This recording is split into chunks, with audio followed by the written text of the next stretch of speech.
गणेशाय नमः। ओम गम गणपते नमः। वर्णानामर्थसंज्ञानां रसाणां छन्दसामपि मंगलानां च कर्तारो वन्दे वाणीविनायको। गजाननं भूतगणाधिसेवितं कपितजम्बूफलचारुभक्षणम् उमासुतं शोकविनाशकारकं नमामि विघ्नेश्वरपादपङ्कजम्। वक्रतुंड महाकाय सूर्यकोटि संप्रभ निर्विघ्नं कुरु मे देव सर्वकार्येषु सर्वदा। विघ्नहरण गौरी के नंदन सुमिर सदा सुखदाई रे। तुलसीदास जो गणपति सुमरे कोटि विघ्न टल जाई रे। वेद पुराण कथा के पहले जो सुमिरे सुखदाई रे। अष्ट सिद्धि नवनिधि दक्षिणी मन इच्छा फलदाई रे। गणपति बप्पा मोरया मंगल मूर्ति मोरया सिद्धि विनायक मोरया एक दंत जय मोरया। जय लंबोदर मोरया विघ्न विनाशक मोरया। गजानन जय मोरया सुख करता जय मोरया। दुख हरता जय मोरया कृपा सिंधु जय मोरया। बुद्धि विधाता मोरया भवानी नंदन मोरया। शिव नंदन जय मोरया मोदक प्रिय जय मोरया। अष्ट विनायक मोरया गिरिजानंदन मोरया। गौरी सुत जय मोरया अग्रदेव जय मोरया। जय मूषक वाहन मोरया गौरी नंदन मोरया। जय गणपति की।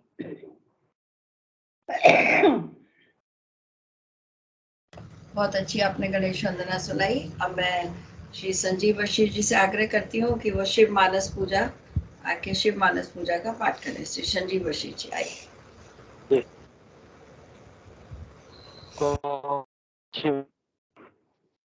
रत्नै कल्पितमासनं हिमजले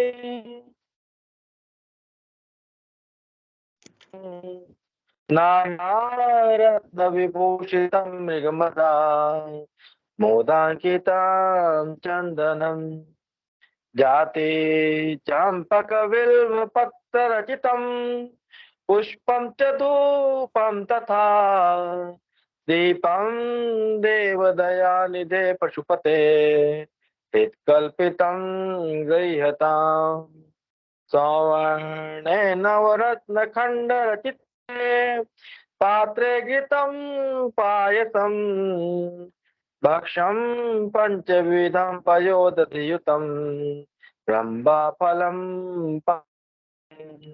शाकानामयुतं जलं रुचिकरं कर्पूरखण्डोज्ज्वलं ताम्बूलं मनसा मया विरचितं भक्त्या प्रभो स्वीकुरु छत्रं चामरयो युगं व्यजनकं चादर्शकं निर्मलं वीणाभैर्मृदङ्गतालकला गीतं च नृत्यं तथा साष्टाङ्गं प्रणति स्तुतिर्बहुविधा एतत्समस्तं मया संकल्पेन समर्पितं तव विभो पूजां ग्रहण प्रभो आत्मा त्वं गिरिजामति चरा प्राणशरीरं गृहं पूजा ते विषयोपभोग रचना निद्रा समाधि स्थितिः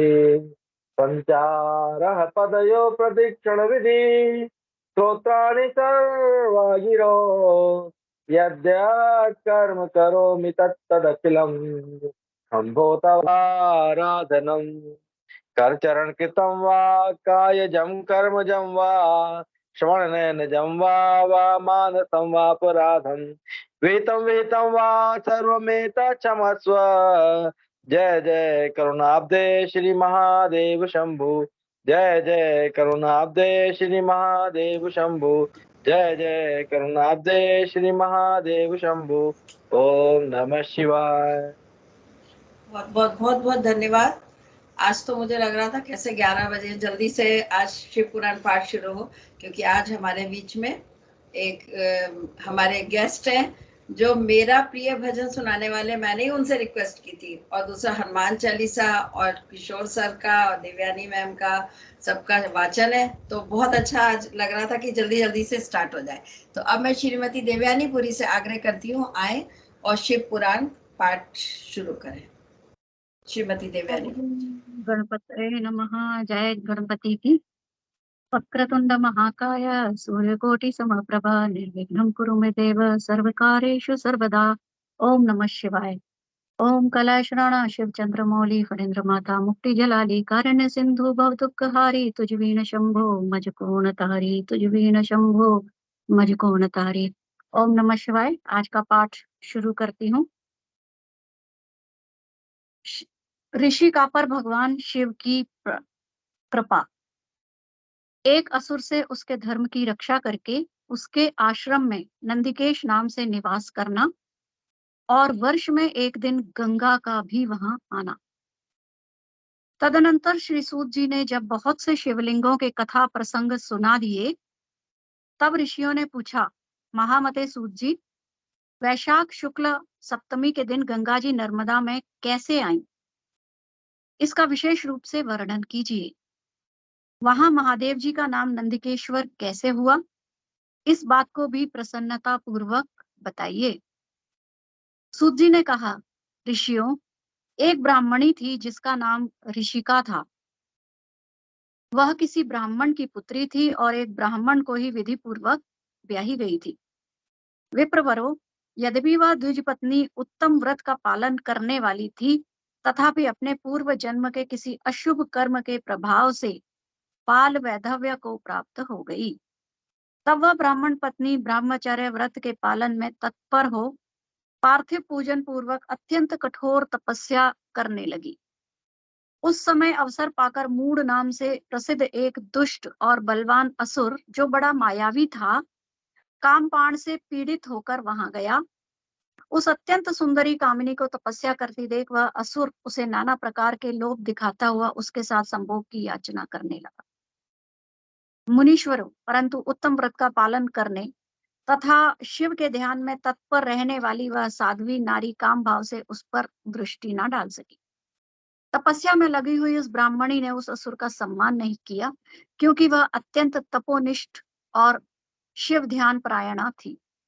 उस कुशांगी युवती से तिरस्कृत हो उस दैत्यराज मूढ़ ने उसके ऊपर क्रोध प्रकट किया और फिर अपना विकट रूप से दिखाया। इसके बाद उस दुष्ट आत्मा ने भयदायक दुर्वचन कहा और उस ब्राह्मणी को बारंबार त्रास देना प्रारंभ किया। उस समय वह उसके भय से थर्रा उठी और अनेक बार स्नेह पूर्वक शिव शिव की पुकार करने लगी। उस तनवंगी द्विज पत्नी ने भगवान शिव का पूर्णतया आश्रय ले रखा था। शिव का नाम जपने वाली वह नारी अत्यंत विह्वल हो अपने धर्म की रक्षा के लिए भगवान शंभु की ही शरण में गई। तब शरणागत की रक्षा, सदाचार की प्रतिष्ठा तथा उस ब्राह्मणी को आनंद प्रदान करने के लिए भगवान शिव वहां प्रकट हो गए। भक्त वत्सल परमेश्वर शंकर ने उस काम विहुल दैत्यराज मूढ़ को तत्काल भस्म कर दिया और ब्राह्मणी की ओर कृपा दृष्टि से देखकर भक्त की रक्षा के लिए दत्तचित्त होकर कहा, वर मांगो। महेश्वर का यह वचन सुन उस साध्वी ब्राह्मण पत्नी ने अनेक उस आनंददायक मंगलमय स्वरूप का दर्शन किया। फिर सबको सुख देने वाले परमेश्वर शंभु को प्रणाम करके शुद्ध अंतःकरण वाली उस साध्वी ने हाथ जोड़ मस्तक झुकाकर उनकी स्तुति की। ऋषिका बोली, देव देव महादेव, शरणागत वत्सल, आप दीन बंधु हैं, भक्तों की सदा रक्षा करने वाले ईश्वर हैं। आपने मूढ़ नामक असुर से मेरे धर्म की रक्षा की, क्योंकि आपके द्वारा यह दुष्ट असुर मारा गया। ऐसा करके आपने संपूर्ण जगत की रक्षा की है। अब आप मुझे अपने चरणों की परम उत्तम एवं अनन्य भक्ति प्रदान कीजिए। नाथ, यही मेरे लिए वर है, इससे अधिक और क्या हो सकता है। प्रभु महेश्वर, मेरी दूसरी प्रार्थना भी सुनिए। आप लोगों के उपकार के लिए यहाँ सदा स्थित रहिए। महादेव जी ने कहा, ऋषिके, तुम सदाचारणी और विशेषतः मुझ में भक्ति रखने वाली हो। तुमने मुझसे जो जो वर मांगे हैं वे सब मैंने तुम्हें दे दिए। ब्राह्मणों, इसी बीच में श्री विष्णु और ब्रह्मा आदि देवता वहां भगवान शिव का आविर्भाव हुआ जान हर्ष से भरे हुए आए और अत्यंत प्रेम पूर्वक शिव को प्रणाम करके उन सब ने उनका भली भांति पूजन किया। फिर शुद्ध हृदय से हाथ जोड़कर मस्तक झुकाकर उनकी स्तुति भी की। इसी समय साध्वी देवनदी गंगा उस ऋषि का से उसके भाग्य की सराहना करती हुई प्रसन्न चित्त हो बोली। गंगा ने कहा, ऋषिके, वैशाख मास में एक दिन यहाँ रहने के लिए मुझे भी तुम्हें वचन देना चाहिए। उस दिन मैं भी इस तीर्थ में निवास करना चाहती हूँ। सूत जी कहते हैं, महर्षियों, गंगा जी की यह बात सुनकर उत्तम व्रत का पालन करने वाली सती साध्वी ऋषिका ने लोकहित के लिए प्रसन्नता पूर्वक कहा, बहुत अच्छा, ऐसा हो। भगवान शिव ऋषिका को आनंद प्रदान करने के लिए अत्यंत प्रसन्न हो उस पार्थिव लिंग में अपने पूर्ण अंश से विलीन हो गए। यह देख सब देवता आनंदित हो शिव तथा ऋषिका की प्रशंसा करने लगे और अपने अपने धाम को चले गए। उस दिन से नर्मदा का वह तीर्थ ऐसा उत्तम और पावन हो गया तथा संपूर्ण पापों का नाश करने वाले शिव वहां नंदिकेश के नाम से विख्यात हुए। गंगा भी प्रतिवर्ष वैशाख मास की सप्तमी के दिन शुभ की इच्छा से अपने उस पाप को धोने के लिए वहां जाती हैं जो मनुष्यों से वे ग्रहण किया करती हैं। अध्याय 5-7 संपूर्ण। प्रथम ज्योतिर्लिंग सोमनाथ के प्रादुर्भाव की कथा और उसकी महिमा। तदनंतर कपिला नगरी के कालेश्वर, रामेश्वर आदि की महिमा बताते हुए सूत जी ने समुद्र के तट पर स्थित गोकर्ण क्षेत्र से शिवलिंगों की महिमा का वर्णन किया। फिर महाबल नामक शिवलिंग का अद्भुत महात्म्य सुनकर अन्य बहुत से शिवलिंगों की विचित्र महात्म्य कथा का वर्णन करने के पश्चात ऋषियों के पूछने पर वे ज्योतिर्लिंगों का वर्णन करने लगे। सूत जी बोले, ब्राह्मणों, मैंने सद्गुरु से जो कुछ सुना है वह ज्योतिर्लिंगों का महात्म्य तथा उनके प्रकाट्य का प्रसंग अपनी बुद्धि के अनुसार संक्षेप में ही सुनाऊंगा। तुम सब लोग सुनो।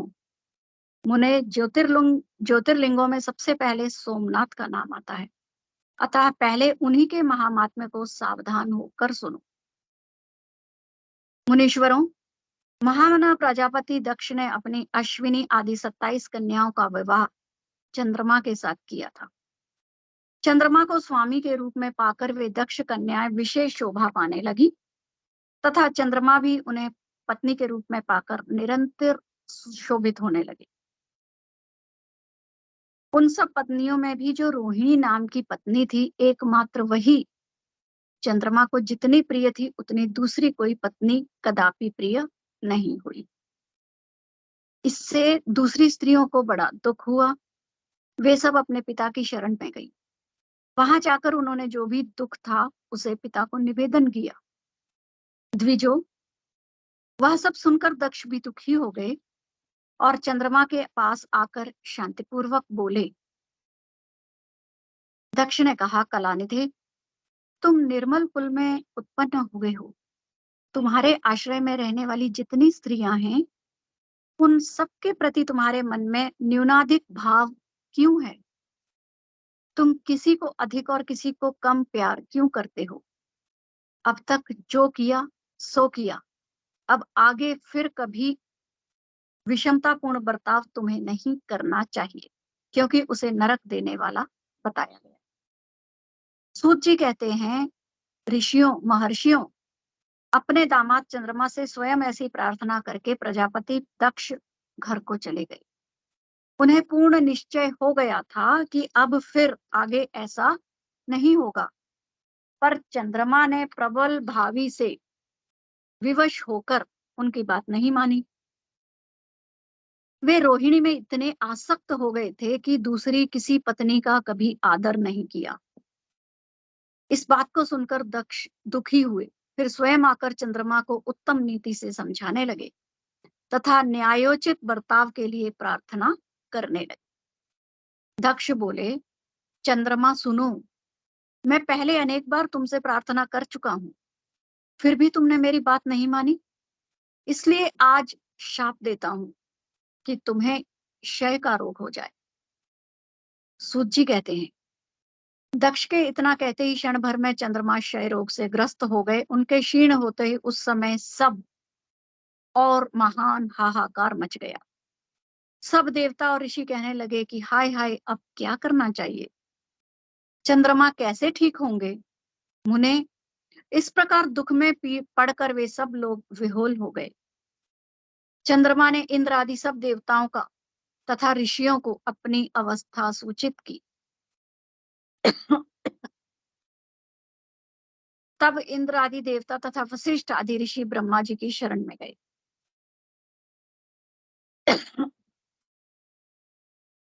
उनकी बात सुनकर ब्रह्मा जी ने कहा, देवताओं, जो हुआ सो हुआ, अब वह निश्चय ही पलट नहीं सकता, अतः उसके निवारण के लिए तुम्हें मैं एक उत्तम उपाय बताता हूं। आदर पूर्वक सुनो।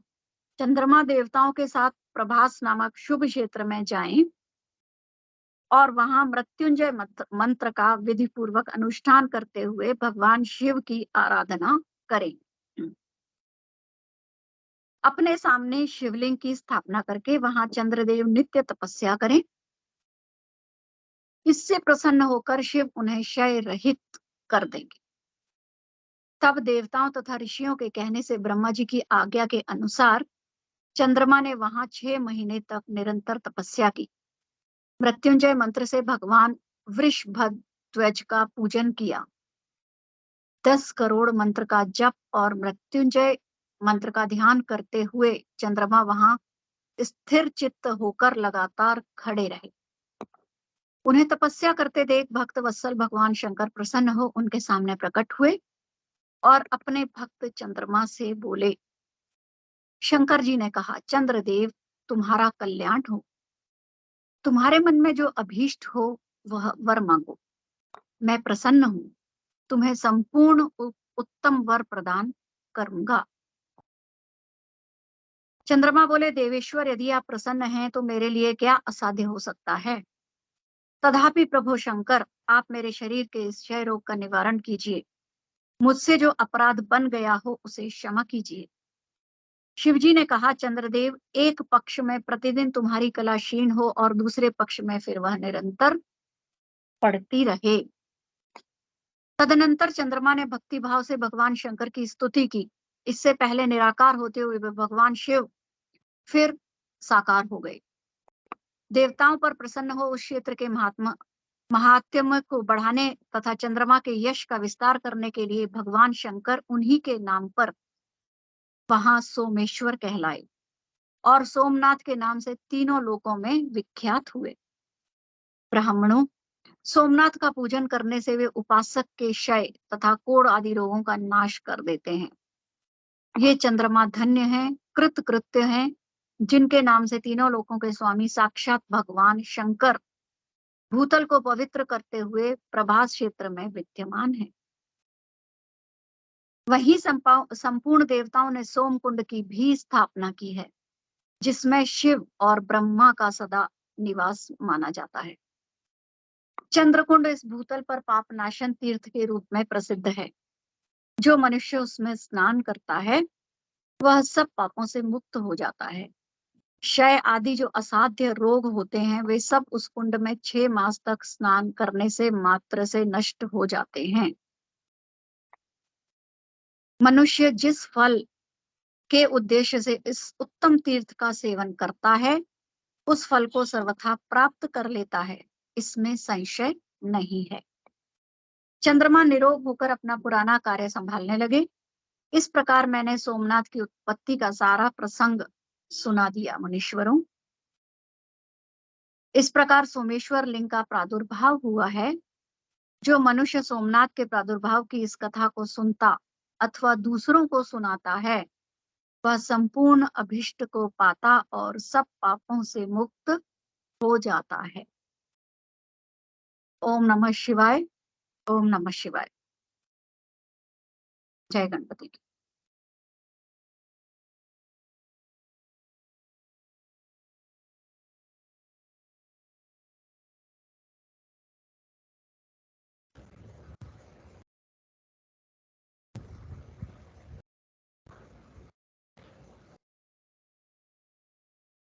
अलका जी अब नेक्स्ट 500 बताइए। 507 पेज तक था ना आपका? आपने 500 पेज तक पढ़ा है, देखिए। अच्छा अच्छा, जी हाँ, जी तभी जी। तभी तो मैं वेट कर रही हूँ। अच्छा, मल्लिकार्जुन और महाकाल नामक ज्योतिर्लिंगों के आविर्भाव की कथा तथा उसकी उनकी महिमा। सूत जी कहते हैं, महर्षियों, अब मैं मल्लिकार्जुन के प्रादुर्भाव का प्रसंग सुनाता हूँ, जिसे सुनकर बुद्धिमान पुरुष सब पापों से मुक्त हो जाता है। जब महाबली तारक शत्रु शिवा पुत्र कुमार कार्तिकेय सारी पृथ्वी की परिक्रमा करके फिर कैलाश पर्वत पर आए और गणेश के विवाह आदि की बात सुनकर कौंच पर्वत पर चले गए, पार्वती और शिव जी के वहां जाकर अनुरोध करने पर भी नहीं लौटे तथा वहां से भी 12 कोस दूर चले गए। तब शिव और पार्वती ज्योतिर्मय स्वरूप धारण करके वहां प्रतिष्ठित हो गए। वे दोनों पुत्र से स्नेह से आतुर हो पर्व के लिए अपने पुत्र को कुमार को देखने के लिए उनके पास जाया करते हैं। अमावस्या के दिन भगवान शंकर स्वयं वहां जाते हैं और पौर्णमासी के दिन पार्वती जी निश्चय ही वहां पदार्पण करती हैं। उसी दिन से लेकर भगवान शिव का मल्लिकार्जुन नामक एक लिंग तीनों लोकों में प्रसिद्ध हुआ। उसमें पार्वती और शिव दोनों की ज्योतियां प्रतिष्ठित हैं। मल्लिका का अर्थ पार्वती है और अर्जुन शब्द शिव का वाचक है।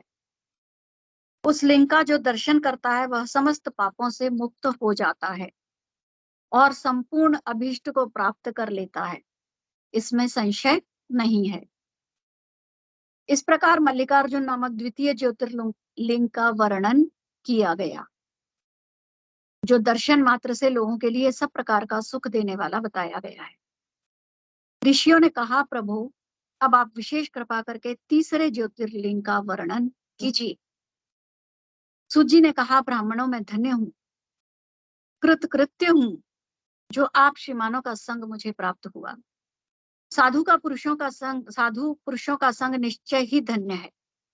अतः मैं अपना सौभाग्य समझकर पाप नाशिनी परम पावनी दिव्य कथा का वर्णन करता हूं। तुम लोग आदर पूर्वक सुनो। अवंती नाम से प्रसिद्ध एक रमणीय नगरी है, जो समस्त देहधारियों को मोक्ष प्रदान करने वाली है। वह भगवान शिव को बहुत ही प्रिय, परम पुण्यमयी और लोक पावनी है। उस पुरी में एक श्रेष्ठ ब्राह्मण रहते थे, जो शुभ कर्म परायण, वेदों के स्वाध्याय में संलग्न तथा वैदिक कर्मों के अनुष्ठान में सदा तत्पर रहने वाले थे। वे घर में अग्नि की स्थापना करके प्रतिदिन अग्निहोत्र करते और शिव की पूजा में सदा तत्पर रहते थे। वे ब्राह्मण देवता प्रतिदिन पार्थिव शिवलिंग बनाकर उसकी पूजा किया करते थे। वेदप्रिय नामक वे ब्राह्मण देवता सम्यक ज्ञानार्जन में लगे रहते थे। इसलिए उन्होंने संपूर्ण कर्मों का फल पाकर वह सद्गति प्राप्त कर ली, जो संतों को ही सुलभ होती है। उनके शिव पूजा परायण 4 तेजस्वी पुत्र थे, जो पिता माता से सद्गुणों में कम नहीं थे। उनके नाम थे देवप्रिय, प्रिय मेधा, सुकृत और सुव्रत। उनके सुखदायक गुण वहां सदा बढ़ने लगे।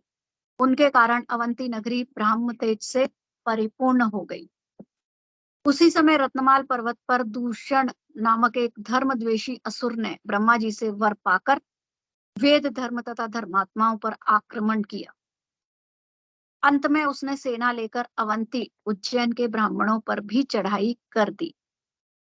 उसकी आज्ञा से 4 भयानक दैत्य चारों दिशाओं में प्रलयाग्नि के समान प्रकट हो गए, परंतु वे शिव विश्वासी ब्राह्मण बंधु उनसे नहीं डरे। जब नगर के ब्राह्मण बहुत घबरा गए, तब उन्होंने उनको आश्वासन देते हुए कहा, आप लोग भक्त वत्सल भगवान शंकर पर भरोसा रखें। यूं कहकर शिवलिंग का पूजन करके वे भगवान शिव का ध्यान करने लगे। इतने में ही सेना सहित दूषण ने आकर उन ब्राह्मणों को देखा और कहा, इन्हें मार डालो, बांध दो। वेदप्रिय के पुत्र उन ब्राह्मणों ने उस समय उस दैत्य की कही हुई वह बात नहीं सुनी, क्योंकि वे भगवान शंभु के ध्यान मार्ग में स्थित थे। उस दुष्टात्मा दैत्य ने जो ही उन ब्राह्मणों को मारने की इच्छा की, त्यों ही उनके द्वारा पूजित पार्थिव शिवलिंग के स्थान में बड़ा भारी आवाज के साथ एक गड्ढा प्रकट हो गया। उस गड्ढे से तत्काल विकट रूपधारी भगवान शिव प्रकट हो गए, जो महाकाल नाम से विख्यात हुए। वे दुष्टों के विनाशक तथा सत्पुरुषों के आश्रयदाता हैं। उन्होंने उन दैत्यों से कहा, अरे खल, मैं तुझ जैसे दुष्टों के लिए महाकाल प्रकट हुआ हूं, तुम इन ब्राह्मणों के निकट से दूर भाग जाओ। ऐसा कहकर महाकाल शंकर ने सेना सहित दूषण को अपने हुंकार मात्र से तत्काल भस्म कर दिया। कुछ सेना उनके द्वारा मारी गई और कुछ भाग खड़ी हुई। परमात्मा शिव ने दूषण का वध कर डाला। जैसे सूर्य को देखकर संपूर्ण अंधकार नष्ट हो जाता है, उसी प्रकार भगवान शिव को देखकर उसकी सारी सेना अदृश्य हो गई। देवताओं की दुंदुभियां बज उठी और आकाश से फूलों की वर्षा होने लगी। उन ब्राह्मणों को आश्वासन दे सुप्रसन्न हुए स्वयं महाकाल महेश्वर शिव ने उनसे कहा, तुम लोग वर मांगो। उनकी वह बात सुनकर वे सब ब्राह्मण हाथ जोड़ भक्ति भाव से भली भांति प्रणाम करके नतमस्तक हो बोले। द्विजों ने कहा, महाकाल महादेव, दुष्टों को दंड देने वाले प्रभु शंभु, आप हमें संसार सागर से मोक्ष प्रदान करें। शिव, आप जन साधारण की रक्षा के लिए सदा यहीं रहें।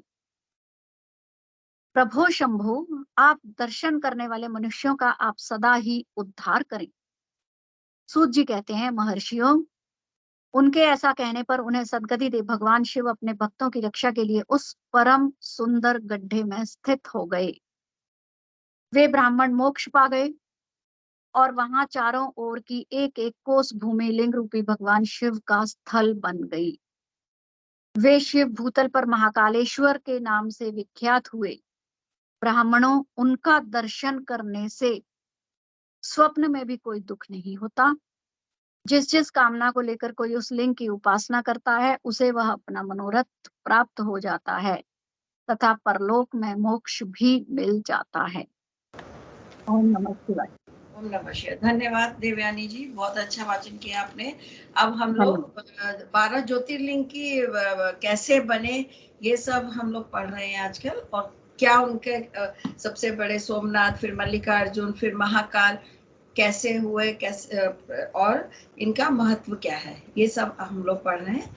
इसके बाद मैं श्री शर्मा सर जी से आग्रह करती हूँ आए, और मैंने उनसे रिक्वेस्ट की थी कि ये वाला भजन मुझे बहुत अच्छा लगता है, और उन्होंने मान ली मेरी बात, और वो एक बहुत ही प्यारा, और आप सब लोग ने भी उस भजन में बहुत आनंद लिया होगा, वो भजन सुनाने वाले हैं। तो मैं आपका स्वागत करती हूँ। आप अपना कीमती समय निकाल के आते हैं, हमें भजन सुनाना बहुत अच्छा लगता है, ऐसे ही आते रहिए। जी। जय गणपति सभी को। आज शनिवार का दिन है और जैसा कि आपने कहा कि हनुमान जी का भजन, तो वही मैं प्रस्तुत कर रहा हूँ। आवाज आ रही है सभी को? आ रही है जी, आ रही है, बहुत अच्छे से। जी। दुनिया चले न श्री राम के बिना, दुनिया चले न श्री राम के बिना, राम जी चले न हनुमान के बिना। दुनिया चले न श्री राम के बिना, राम जी चले न हनुमान के बिना। राम जी चले न हनुमान के बिना, राम जी चले न हनुमान के बिना। दुनिया चले न श्री राम के बिना, राम जी चले न हनुमान के बिना। जब से रामायण पढ़ ली है, एक बात मैंने समझ ली है। जब से रामायण पढ़ ली है, एक बात मैंने समझ ली है। रावण मरे न श्री राम के बिना, रावण मरे न श्री राम के बिना। लंका जले न हनुमान के बिना, दुनिया चले न श्री राम के बिना, राम जी चले न हनुमान के बिना। लक्ष्मण का बचना मुश्किल था, कौन बूटी लाने के काबिल था। लक्ष्मण का बचना मुश्किल था, कौन बूटी लाने के काबिल था। लक्ष्मण बचे ना, लक्ष्मण बचे ना, लक्ष्मण बचे न श्री राम के बिना, बूटी मिले न हनुमान के बिना, दुनिया चले न श्री राम के बिना, राम जी चले न हनुमान के बिना, दुनिया चले न श्री राम के बिना, राम जी चले न हनुमान के बिना। सीता हरण की कहानी सुनो, बनवारी मेरी जुबानी सुनो, सीता हरण की कहानी सुनो, बनवारी मेरी जुबानी सुनो, वापिस मिले ना, वापिस मिले ना, वापिस मिले ना श्री राम के बिना, पता चले न हनुमान के बिना, दुनिया चले न श्री राम के बिना, राम जी चले न हनुमान के बिना, दुनिया चले न श्री राम के बिना, राम जी चले न हनुमान के बिना। बैठे सिंहासन पे श्री राम जी, चरणों में बैठे हैं हनुमान जी, बैठे सिंहासन पे श्री राम जी, चरणों में बैठे हैं हनुमान जी, मुक्ति मिले ना, मुक्ति मिले ना, मुक्ति मिले ना श्री राम के बिना, भक्ति मिले न हनुमान के मिला, मुक्ति मिले न श्री राम के बिना, भक्ति मिले न हनुमान के बिना, दुनिया चले न श्री राम के बिना, राम जी चले न हनुमान के बिना, दुनिया चले न श्री राम के बिना, राम जी चले न हनुमान के बिना। धन्यवाद। बहुत बहुत धन्यवाद आपका, बहुत ही अच्छा गाया। टूटा फूटा जो भी मुझे आता है नहीं, भगवान के नहीं, चरणों में पेश ऐसा कर लग देता रहा हूँ। ऐसा लग रहा बहुत जल्दी खत्म हो गया और सुनने का मन था। चलिए अगली बार एक थोड़ा सा और बड़ा सा अच्छा सुनाऊंगा। बिल्कुल। बहुत अच्छा लगता है कि और चलता रहता वो गाना। जी जी धन्यवाद। जी जी। अब चलिए मैं बहुत बहुत धन्यवाद। अब मैं जय गणेश। किशोर सर से आग्रह करती हूँ कि आते हैं हर शनिवार को, बहुत मुश्किल से अपने हम लोग के लिए समय निकालते हैं। सुनते तो वो रोज हैं यूट्यूब पे, मुझे पता है शाम को हमारा रोज वाचन सुनते हैं। तो मैं उनसे आग्रह करती हूँ कि वो हनुमान चालीसा और जो शिव पुराण पाठ जो उनको दिया गया पेश वो करें, स्टार्ट करें। किशोर सर। जय जय गणपति। गणपति गुरु जी। आवाज नहीं आ रही गुरु जी? आपकी आवाज नहीं आ रही सर? आवाज नहीं आ रही गुरु जी?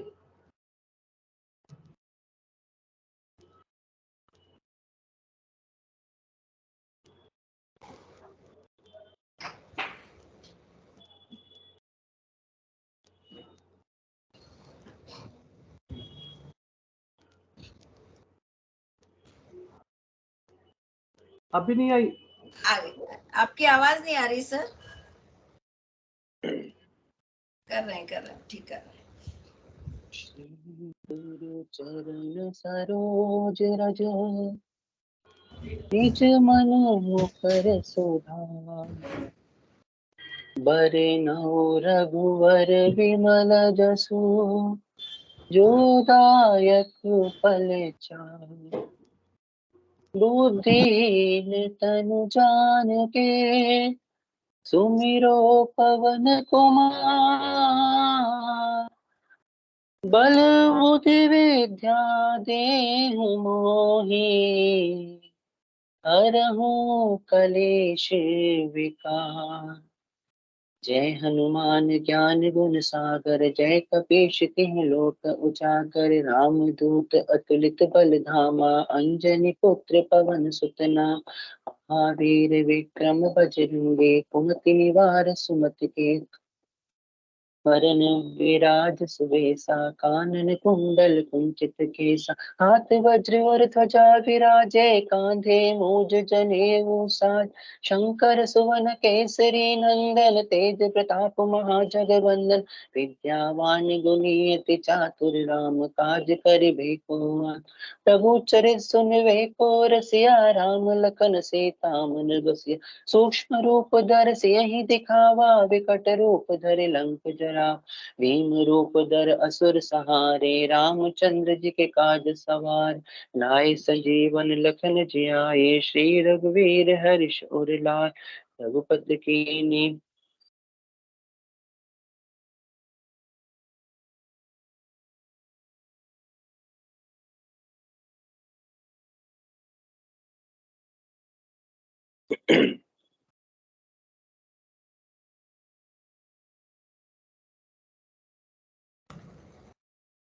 करिए, पूरा कर दीजिए सर। जगपति कीन्ही बहुत बड़ाई, तुम मम प्रिय भरत सम भाई। सहस बदन तुम रोजस गावे, अस कहीं श्रीपति कंठ लगावे। सनकादिक ब्रह्मादि मुनीषा, नारद शारद सहित अहि। एवं कुबेर दिगपाल जहाँ ते, कवि कोविद कहि सकै कहाँ। तुम उपकार सुग्रीव ही कीना, राम मिलाए राजपद दीन। तुमरो मंत्र विभीषण माना, लंकेश्वर भय सब जग जाना। जुग सहस्त्र जोजन पर भानु, लील्यो ताहि मधुर फल जानु। प्रभु मुद्रिका मिली मुख माहि, जल्दी लांघ गए अचरज नाहि। दुर्गम काज जगत के जेते, सुगम अनुग्रह तुम्हरे थे। राम दुआरे तुम रखवारे, होत न आज्ञा बिनु पैठार। सब सुख लहे तुम्हारी करना, तुम रक्षक काहू को डर। आपन तेज समारो आपे, तीनों लोक हांकते का। भूत पिशाच निकट नहीं आवे, महावीर जब नाम सुना। नासै रोग हरै सब पीरा, जपत निरंतर हनुमत गी। संकट से हनुमान छुड़ावे, मन क्रम वचन ध्यान जो ला। सब पर राम तपस्वी राजा, तिनके काज सकल तुम साजा। और मनोरथ जो कोई लावे, सोई अमित जीवन फल पावे। चारों जुग प्रताप तुम्हारा है, प्रसिद्ध जगत उजियार। साधु संत के तुम रखवारे, असुर निकंदन राम दुलार। अष्ट सिद्धि नौ निधि के दाता, असबर दीन जानकी मां। राम रसायन तुमरे पासा, सदा रहो रघुपति के दासा। तुमरे भजन राम को पावे, जन्म जन्म के दुख बिसरावे। अंत काल रघुवर पुर जाई, जहाँ जन्म हरि भक्ति कहाई। और देवता चित्त न धरई, हनुमत से ही सर्व सुख करई। संकट कटे मिटे सब पीरा, जो सुमिरे हनुमत बलबीरा। जय जय जय हनुमान गुसाई, कृपा करम गुरुदेव की नाई। जो सत बार पाठ कर कोई, छूटहि बंदी महासुख होय। जो यह पढ़े हनुमान चालीसा, होय सिद्धि साखी गौरीसा। तुलसीदास सदा हरिचेरा, कीजय नाथ हृदय मध्य। पवन तनय संकट हरण, मंगल मूर्ति रूप। राम लखन सीता सहित, हृदय बसु सुरभूप। सियावर रामचंद्र की जय, पवन सुत हनुमान की जय। बोलो भाई सब संतन की जय। बहुत अच्छा, बहुत अच्छा। देखिए, एक के नेटवर्क पर प्रॉब्लम थी, दूसरे ने शुरू कर दिया, दूसरे के प्रॉब्लम आई, तीसरे ने शुरू कर दिया। कितना अच्छा हमारा शिव परिवार है। अब मैं सर से आग्रह करती हूँ। हाँ जी, आ रही है सर, आ रही है। ओम श्रीमन्गणाधिपते नमः। ओम लक्ष्मी नारायणाभ्याम नमः। ओम उमा महेश्वराभ्याम नमः। ओम शची पुरंदराभ्याम नमः। ओम वाणी हृदयगर्भाभ्याम नमः।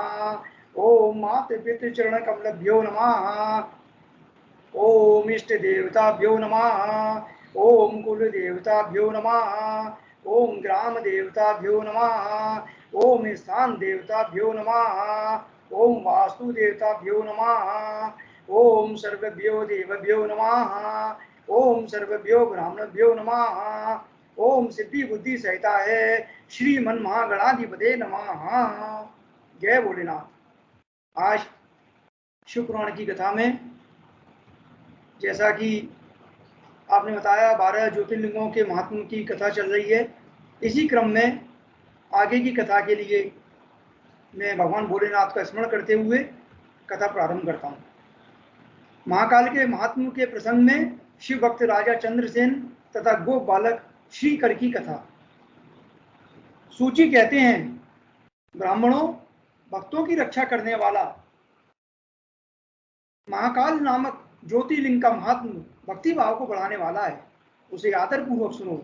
उज्जैनी में चंद्रसेन नामक एक महान राजा थे, जो संपूर्ण शास्त्रों के तत्वज्ञ, शिव भक्त और जितेंद्री थे। शिव के पार्षदों में प्रधान तथा सर्वलोक वंदित मणिभद्र जी राजा चंद्रसेन के सखा हो गए थे। एक समय उन्होंने राजा पर प्रसन्न होकर उन्हें चिंतामणि नामक महामणि प्रदान की, जो गौतम स्तंभ मणि तथा सूर्य के समान देदीप्यमान थी। वो देखने, सुनने अथवा ध्यान करने पर भी मनुष्यों को निश्चयी मंगल प्रदान करती थी। भगवान शिव के आश्रित रहने वाले राजा चंद्रसेन उस चिंतामणि को कंठ में धारण करके जब सिंहासन पर बैठते, तब देवताओं में सूर्य नारायण की भांति उनकी शोभा होती थी। नृपश्रेष्ठ चंद्रसेन के कंठ में चिंतामणि शोभा देती है। यह सुनकर समस्त राजाओं के मन में उस मणि के प्रति लोभ की मात्रा बढ़ गई और वे क्षुब्ध रहने लगे। तदंतर वे सब राजा चतुरंगड़ी सेना के साथ आकर युद्ध में चंद्रसेन को जीतने के लिए उद्यत हो गए। वे सब परस्पर मिल गए थे और उसके साथ बहुत से सैनिक थे। उन्होंने आपस में संकेत और सलाह करके आक्रमण किया और उज्जैनी के चारों द्वारों को घेर लिया। अपनी पुरी को संपूर्ण राजाओं द्वारा घिरी हुई देख राजा चंद्रसेन पुनः भगवान महाकालेश्वर की शरण में गए और मन को संदेह रहित करके दृढ़ निश्चय के साथ उपास पूर्वक दिन रात अनन्य भाव से महाकाल की आराधना करने लगे। उन्हीं दिनों उस श्रेष्ठ नगर में कोई ग्वालिन रहती थी जिसके एकमात्र पुत्र था। वो विधवा थी और उज्जैनी में बहुत दिनों से रहती थी। वो अपने 5 वर्ष के बालक को लिए हुए महाकाल के मंदिर में गई और उसने राजा चंद्रसेन द्वारा की हुई महाकाल की पूजा का आदर पूर्वक दर्शन किया। राजा के शिव पूजन का वह आश्चर्यमय उत्सव देखकर उसने भगवान को प्रणाम किया और फिर वो अपने निवास स्थान पर लौट गई। ग्वालिन के उस बालक ने भी वह सारी पूजा देखी थी, अतः वह घर आने पर उसने कौतूहलवश उस पूजा के बारे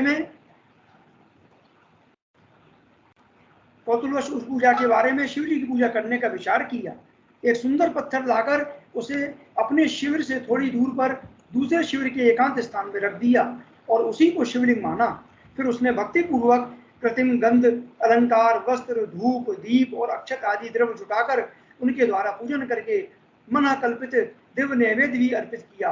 सुंदर सुंदर पत्तों और फूलों से बारंबार पूजन करके भांति भांति से नृत्य किया और बारंबार भगवान के चरणों में मस्तक झुकाया।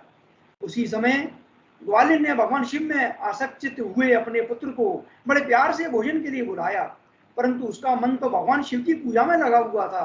अतः जब बारंबार बुलाने पर भी उस बालक को भोजन करने की इच्छा नहीं हुई तो उसकी माँ स्वयं उसके पास गई और उसे शिव के आगे आंख बंद करके ध्यान लगाए बैठा देख उसका हाथ पकड़कर खींचने लगी। इतने पर भी वो जब न उठा तब उसने क्रोध में आकर उसे खूब पीटा। खींचने और मारने पीटने पर वही जब उसका पुत्र नहीं आया तब उसने वो शिवलिंग उठाकर दूर फेंक दिया और उस पर चढ़ाई हुई सारी पूजा सामग्री नष्ट कर दी। यह देख बालक हाय हाय करके रो उठा। रोष से भरी हुई ग्वालिन अपने बेटे को डांट फटकार कर पुनः घर में चली गई। भगवान शिव की पूजा को माता के द्वारा नष्ट की गई देख वो बालक देव देव महादेव की पुकार करते हुए सहसा मूर्छित हो गिर पड़ा। उसके नेत्रों से अश्रुओं की धारा प्रवाहित होने लगी। 2 घड़ी बाद जब उसे चेत हुआ तब उसने आंखें खोली। आंखें खुलने पर उस शिशु ने देखा उसका वही शिविर भगवान शिव के अनुग्रह से तत्काल महाकाल का सुंदर मंदिर बन गया। मणियों के चमकीले खंभे उसकी शोभा बढ़ा रहे थे। वहां की भूमि स्फटिक मणि से जड़ दी गई थी। तपाए हुए सोने के बहुत से विचित्र कलश उस शिवालय को सुशोभित करते थे। उसके विशाल द्वार, कपाट और प्रधान द्वार स्वर्ण में दिखाई देते थे। वहां बहुमूल्य नीलमणि तथा हीरे के बने हुए चबूतरे शोभा दे रहे थे। उस शिवालय के मध्य भाग में दया निधान शंकर का रत्न में लिंग प्रतिष्ठित था। ग्वालिन के उस पुत्र ने देखा उस शिवलिंग पर उसकी अपनी ही चढ़ाई हुई पूजन सामग्री सुसज्जित है। यह सब देख वो बालक सहसा उठकर खड़ा हो गया। उसे मनी मन बड़ा आश्चर्य हुआ और वह परमानंद के समूह में निमग्न सा हो गया। तदंतर भगवान शिव की स्तुति करके उसने बारंबार उनके चरणों में मस्तक झुकाया और सूर्यास्त होने के पश्चात वो बालक शिवालय से बाहर निकला। बाहर आकर उसने अपने शिविर को देखा। वह इंद्र भवन के समान शोभा पा रहा था। वहां सब कुछ तत्काल स्वर्ण में होकर विचित्र एवं परम उज्ज्वल वैभव से प्रकाशित होने लगा। फिर वो उस भवन के भीतर गया जो सब प्रकार की शोभाओं से संपन्न था। उस भवन में सर्वत्र मणि, रत्न और स्वर्ण ही जड़े हुए थे। प्रदोष काल में सानंद भीतर प्रवेश करके बालक ने देखा उसकी मां दिव्य लक्षणों से लक्षित हो एक सुंदर पलंग पर सो रही है। रत्न में अलंकारों से उसके सभी अंग उद्दीप्त हो रहे हैं और वह साक्षात देवांगना के समान दिखाई देती है। मुख से भेल हुए उस बालक ने अपनी माता को बड़े वेग से उठाया। भगवान शिव की कृपा पात हो चुकी थी। ग्वालिन ने उठकर देखा सब कुछ अपूर्व सा हो गया था। उसने महान आनंद में निमग्न हो अपने बेटे को छाती से लगा लिया। पुत्र के मुख से गिरिजापति के कृपा प्रसाद का वो सारा वृतांत सुनकर ग्वालिन ने राजा को सूचना दी, जो निरंतर भगवान शिव के भजन में लगे रहते थे। राजा अपना नियम पूरा करके रात में सहसा वहां आए और ग्वालिन के पुत्र का वह प्रभाव जो शंकर जी को संतुष्ट करने वाला था देखा। मंत्रियों और पुरोहितों सहित राजा चंद्रसेन जब सब कुछ देख परमानंद के समुद्र में डूब गए और नेत्रों के प्रेम से आंसू बहाते तथा प्रसन्नता पूर्वक शिव के नाम का कीर्तन करते हुए उन्होंने उस बालक को हृदय से लगा लिया। ब्राह्मणों, उस समय वहां बड़ा भारी उत्सव होने लगा। सब लोग आनंद विभोर होकर महेश्वर के नाम और यश का कीर्तन करने लगे। इस प्रकार शिव का यह अद्भुत महात्म देखने से पूर्ववासियों को बड़ा हर्ष हुआ और इसकी चर्चा में वह सारी रात एक क्षण के समान व्यतीत हो गई। युद्ध के लिए नगर को चारों ओर से घेर कर खड़े हुए राजाओं ने भी प्रातः काल अपने गुप्तचरों के मुख से वो सारा अद्भुत चरित्र सुना। उसे सुनकर सब आश्चर्य से चकित हो गए और वहां आए हुए सब नरेश एकत्र हो आपस में इस प्रकार बोले, ये राजा चंद्रसेन बड़े भारी शिव भक्त हैं, अतः इन पर विजय पाना कठिन है। ये सर्वदा निर्भय होकर महाकाल की नगरी उज्जैनी का पालन करते हैं, जिसकी पुरी के बालक भी ऐसे शिव भक्त हैं। वे राजा चंद्रसेन तो महान शिव भक्त हैं ही, इनके साथ विरोध करने से निश्चय भगवान शिव क्रोध करेंगे और उनके क्रोध से हम सब लोग नष्ट हो जाएंगे। अतः इन नरेश के साथ हमें मेल जोल मिलाप करना चाहिए। ऐसा होने पर महेश्वर हम पर बड़ी कृपा करेंगे। सूत जी कहते हैं, ब्राह्मणों, ऐसा निश्चय करके शुद्ध हृदय वाले उन सब भूपालों ने हथियार डाल दिए। उनके मन से वैर भाव निकल गया। वे सभी राजा अत्यंत प्रसन्न हो चंद्रकेतु की अनुमति ले महाकाल की उस रमणीय नगरी के भीतर गए। वहां उन्होंने महाकाल का पूजन किया।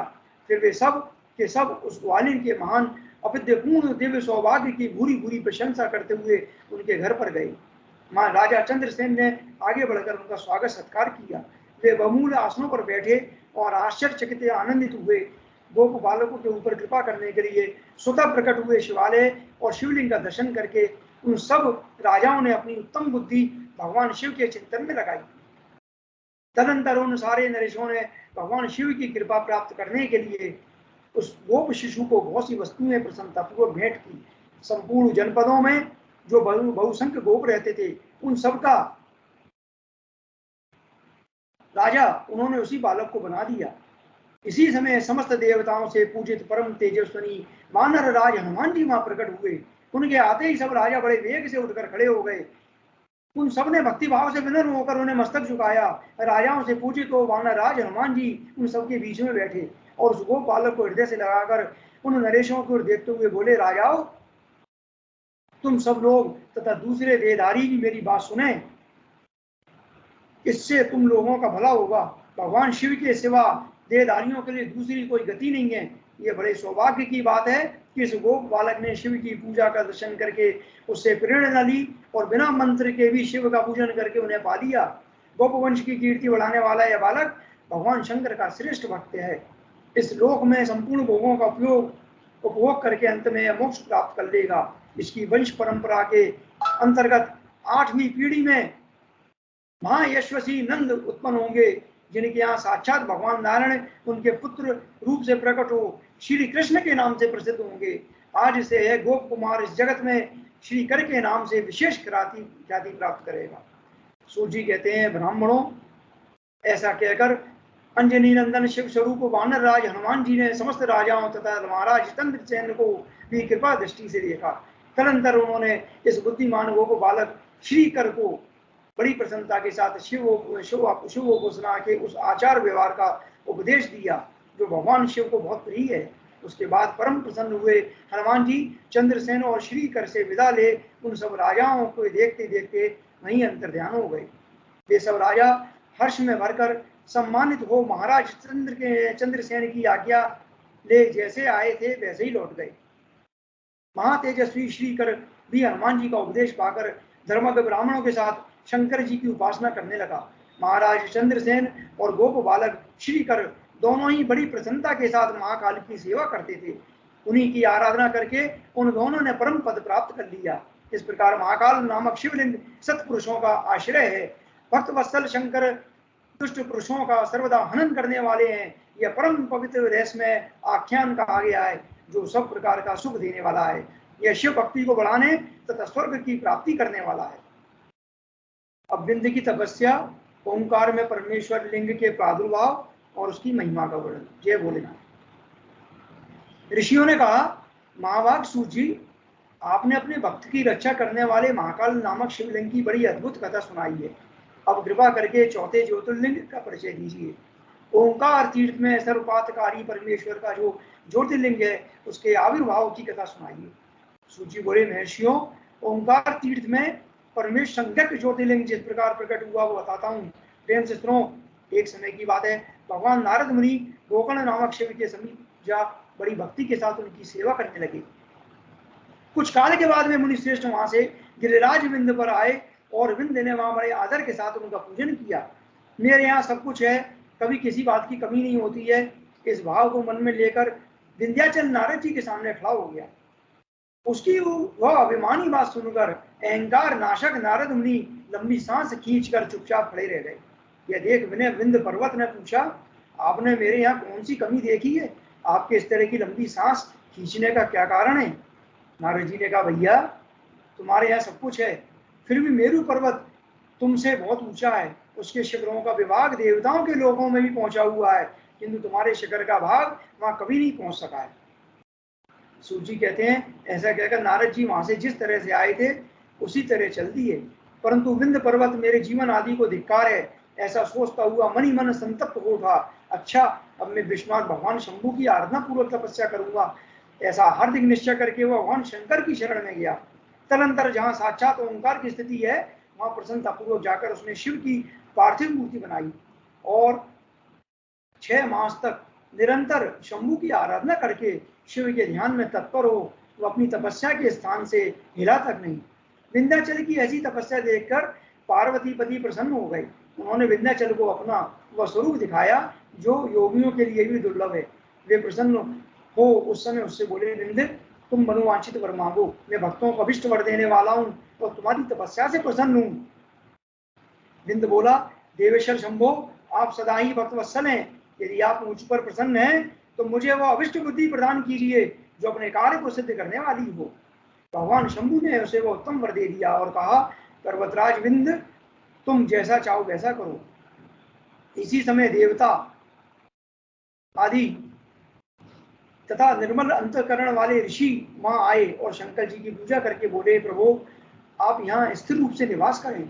देवताओं की बात सुनकर परमेश्वर शिव प्रसन्न हो गए और लोगों को सुख देने के लिए उन्होंने शेष वैसा ही किया। वहां जो एक ओंकार लिंग था वो 2 स्वरूपों में विभक्त हो गया। प्रणव में जो सदाशिव थे वे ओंकार नाम से विख्यात हुए और पार्थिव मूर्ति में जो शिव ज्योति प्रतिष्ठित हुई उसकी परमेश्वर संज्ञा हुई। परमेश्वर को ही अमलेश्वर भी कहते हैं। इस प्रकार ओंकार और परमेश्वर ये दोनों शिवलिंग भक्तों को अभिष्ट फल प्रदान करने वाले हैं। उस समय देवताओं और ऋषियों ने उन दोनों लिंगों की पूजा की और भगवान वृषभ ध्वज को संतुष्ट करके अनेक वर प्राप्त किए। तत्पश्चात देवता अपने अपने स्थान को गए और विंध्याचल भी अधिक प्रसन्नता का अनुभव करने लगा। उसने अपने अपने अभीष्ट कार्य को सिद्ध किया और मानसिक परिताप को त्याग दिया। जो पुरुष इस प्रकार भगवान शंकर का पूजन करता है वो माता के गर्भ में फिर नहीं आता और अपने अभिष्ट फल को प्राप्त कर लेता है, इसमें संशय नहीं है। सूत जी कहते हैं, महर्षियों, ओंकार में ज्योतिर्लिंग प्रकट हुआ और उसकी आराधना से जो फल मिलता है वो सब मैंने तुम्हें यहाँ बता दिया। इसके बाद में उत्तम केदार नामक ज्योतिर्लिंग का वर्णन करूंगा। हरि ओम, ओम नमः शिवाय।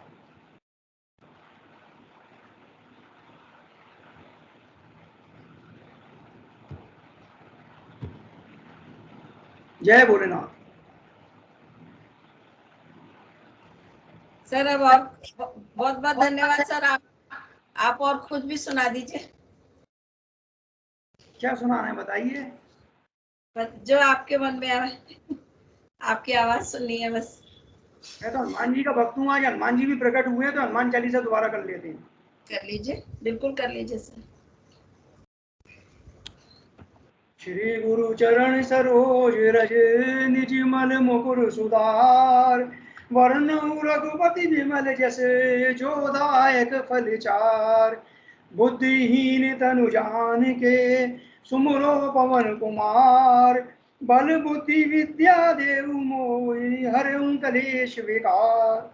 जय हनुमान ज्ञान गुण सागर, जय कपीस तिय लोक उजागर, रामदूत अतुलित बल धामा, अंजनी पुत्र पवन सुत नामा, महावीर विक्रम बजरंगी, कुमति निवार सुमति के संगी, कंचन वरन विराज सुवेशा, कानन कुंडल कुंचित केसा, हाथ वज्रो ध्वजा विराजे, कांधे मुंह जनेऊ साजे, शंकर सुवर केसरी नंदन, तेज प्रताप महाजगवंदन, विद्यावान गुणी अति चातुर, राम काज करवे को आतुर, प्रभु चरित सुनवे को रसिया, राम लखन सीता मन बसिया, सूक्ष्म रूप धरि सिय दिखावा, विकट रूप धरि लंक जरावा, भीम रूप धरि असुर संहारे, सिया राम जी के काज संवारे, लाए सजीवन लखन जी आए, श्री रघुवीर हर शूर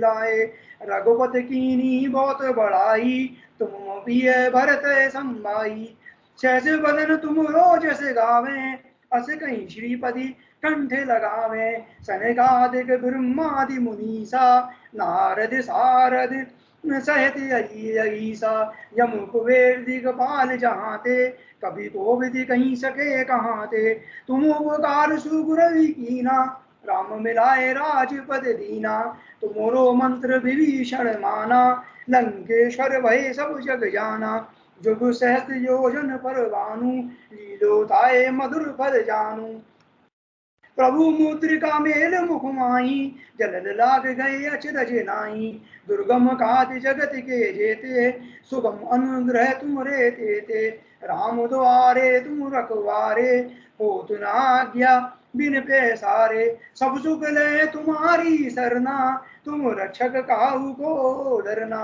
आपन तेज समारो आपे, तीनों लोक हाकत के कापे, भूत पिशाच निकट नहीं आवे, महावीर जब नाम सुनावे, नासे रोग हरे सब पीरा, जपत निरंतर हनुमत वीरा, संकट दे हनुमान छुड़ावे, मन क्रम वचन ध्यान जो लावे, सब पर राम तपस्वी राजा, जिनके काज सकल तुम साजा, और मनोरथ जो कोई लावे, सोई अमित जीवन फल पावे, चारों जुग परताप तुम्हारा, है पर सिद्धि जगत उजियारा, साधु संत के तुम रखवारे, असुर निकंदन राम द्वारे, अष्ट सिद्धि नवनिधि के दाता, असवर दीन जानकी माता, राम रसायन तुमरे पासा, सदा रहो रघुपति के दासा, तुमरे भजन राम को पावे, जन्म जन्म के दुख बिसरावे, अंत काल रघुवरपुर जाई,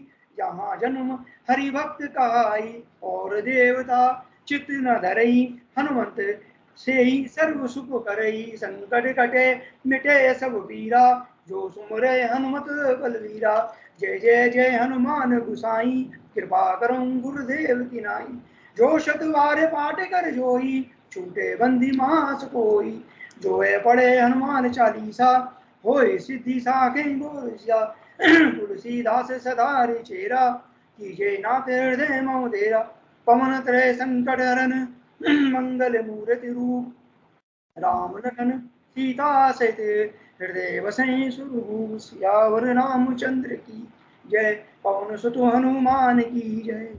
धन्यवाद सर। हम लोग अभी ये मैं श्रीमती दिशा मनावत जी से आग्रह करती हूँ, वो हनुमान अष्टक करना चाह रही हैं, और उसके बाद सर महामृत्युंजय आप करेंगे, तो 5 मिनट वेट करिए, वो कर ले। हाँ, श्रीमती दिशा मनावत, अनीता जी आप ये हनुमान अष्टक करना चाह रही हैं, आइए। जय गणपति। जय गणपति, जय गणपति की सभी में। जी मैम। श्री संकट मोचन हनुमान अष्टक। आवाज आ रही है मैम अच्छे से? मैम आवाज आ रही है? आ रही है, करिए आप, बहुत अच्छे से आ रही है। बाल समय रवि भक्षी लियो, तब तीनों लोक भयो अंधियारो, त्राहि सो त्रास भयो जग को, यह संकट काहू सो जात न टारो, देवन आनी करी बिनती, तब छोड़ दियो रवि कष्ट निवारो, तो नहीं जानत है जग में कपि, संकट मोचन नाम तिहारो, बालिक त्रास कपीस बसे, गिरि जात महाप्रभु पंथ निहारो, चौकी महामुनि श्राप दियो, तब चाहिए कौन विचार विचारो, के द्विज रूप लिवाए महाप्रभु, सो तुम दास के शोक निवारो, तो नहीं जान जानत है जग में कपि संकट मोचन नाम तिहारो। अंगद के संग लेन गए सिय खोज कपीस या बेन उचारो। जीवत ना बची हो हम सोजू बिना सुधि लाए हा पदुधारो। हेरी थके तट सिंधु सबे तब लाए सिया सुधि प्राण उबारो। को नहीं जानत है जग में कपि संकट मोचन नाम तिहारो। रावण त्रास दई सिय को तब राक्षसी सो कही शोक निवारो। ताहि समय हनुमान महाप्रभु जाए मारनी चर मारो। चाहत से अशोक सागी सुने प्रभु मुद्रिका शोक निवारो। को नहीं जानत है जग में कपि संकट मोचन नाम तिहारो। बान लग्यो और लक्ष्मण के तब प्राण तजे सुत रावण मारो। ले ग्रह वेद सुषेण समेत तबे गिरि द्रोण सुबीर उपारो। हाथ दई तब लक्ष्मण के तुम प्राण उबारो। को नहीं जानत है जग में कपि संकट मोचन नाम तिहारो। रावण युद्ध अजान कियो तब नाग के फांस सबे सिर डारो। श्री रघुनाथ समेत समेदल मोह भयो यह संकट भारो।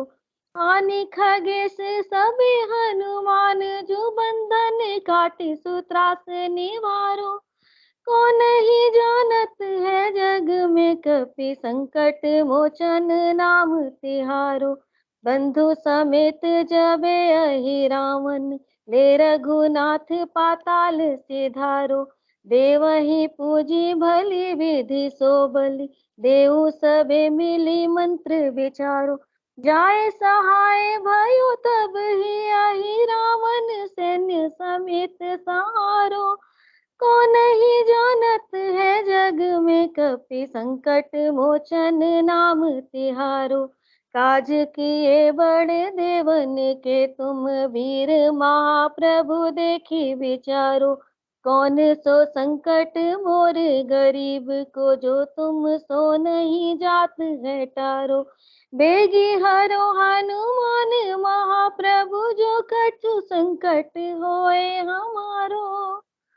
को नहीं जानत है जग में कपि संकट मोचन नाम तिहारो। संकट मोचन नाम तिहारो। संकट मोचन नाम तिहारो। लाल देह लाली लसे अरु धरि लाल लंगूर। वज्र देह दानव दलन जय जय जय कपिसूर सियावर रामचंद्र की जय। पवन सुत हनुमान की जय। उमापति महादेव की जय। जय जय बजरंग बली की जय। जय जय बजरंग बली की जय। जय जय बजरंग बली की जय। जय जय बजरंग बली की जय। बहुत अच्छा। ओम नमः शिवाय। ओम नमः शिवाय। बहुत अच्छा, आनंद आ गया इतनी सुरीली आवाज में, और हनुमान अष्टक वैसे ही बहुत अच्छा लगता है। अब मैं धर्मेंद्र भारद्वाज जी से आग्रह करती हूँ, हनुमान जी का एक भजन सुनाना चाहते हैं तो आए और हनुमान जी का भजन प्रस्तुत करें। धर्मेंद्र भारद्वाज जी आइए। जय गणपति मैडम। ये मैं भजन सुना रहा हूँ। जब लक्ष्मण जी को मूर्छित हुए थे, उसके उपलक्ष्य में जब रामचंद्र जी व्याकुल हो गए थे, तब उनके मन से एक प्रेरणा निकली थी। तो आए नहीं बजरंग बली, अब रात गुजरने वाली है। अब रात गुजरने वाली है। जब माता ने घर से विदा किया, हम दोनों राजकुमारों को खाई थी कसम वो याद करो। अब रात गुजरने वाली है। अब रात गुजरने वाली है।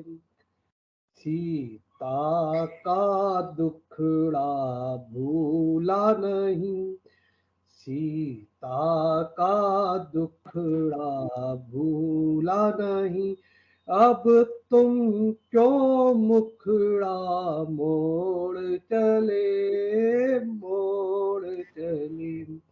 उठो बोलो लखन, मुख खोलो लखन, अब रात गुजरने वाली है, अब रात गुजरने वाली है। मैं कैसे मुख दिखलाऊंगा अब भी अयोध्या में जाके, अब भी अयोध्या में जाके। सब पूछेंगे मुझसे ये तो बता, अब रात गुजरने वाली है, अब रात गुजरने वाली है। इतने में आए बजरंग बली, सब दिल के दुखड़े दूर हुए, दूर हुए। मालिक दो बिछड़े वीर मिले, अब रात गुजरने वाली है, अब रात गुजरने वाली है। आए नहीं बजरंग बली, अब रात गुजरने वाली है, अब रात गुजरने वाली। बोल हनुमान जी महाराज की जय। जय। देखिए कितने अच्छे अच्छे भजन, आज तो बहुत ही अच्छा हो गया सब। अब मैं किशोर सर से आग्रह करती हूँ, हम लोग का नियम है 9 बार महामृत्युंजय मंत्र करने का, वो आए और 9 बार महामृत्युंजय मंत्र करें, उसके बाद ओम नमः शिवाय का जाप भी करवा दें हम लोगों को। आइए किशोर सर। जय भोलेनाथ। जय भोलेनाथ। ओम त्र्यंबकं यजामहे सुगन्धिं पुष्टिवर्धनम् उर्वारुकमिव बन्धनात् मृत्योर्मुक्षीयमामृतात्।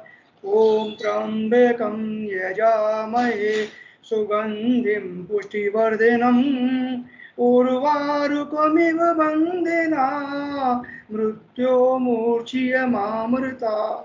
ॐ त्र्यंबकं यजामहे सुगन्धिं पुष्टिवर्धनम् उर्वारुकमिव बन्धनात् मृत्योर्मुक्षीयमामृतात्। ॐ त्र्यंबकं यजामहे सुगन्धिं पुष्टिवर्धनम् उर्वारुकमिव बन्धनात् मृत्योर्मुक्षीयमामृतात्। ॐ त्र्यंबकं यजामहे सुगन्धिं पुष्टिवर्धनम् उर्वारुकमिव बन्धनात् मृत्योर्मुक्षीयमामृतात्। ॐ त्र्यंबकं यजामहे सुगन्धिं पुष्टिवर्धनम् उर्वारुकमिव बन्धनात् मृत्योर्मुक्षीयमामृतात्।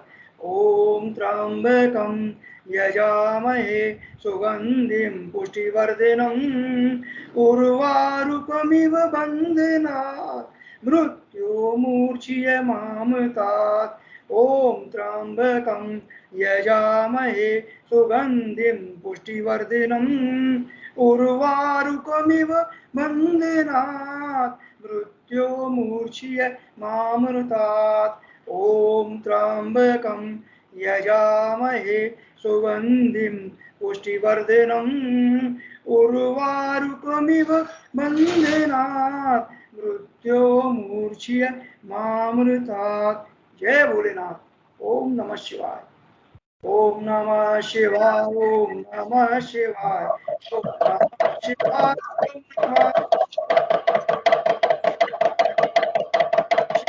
ओम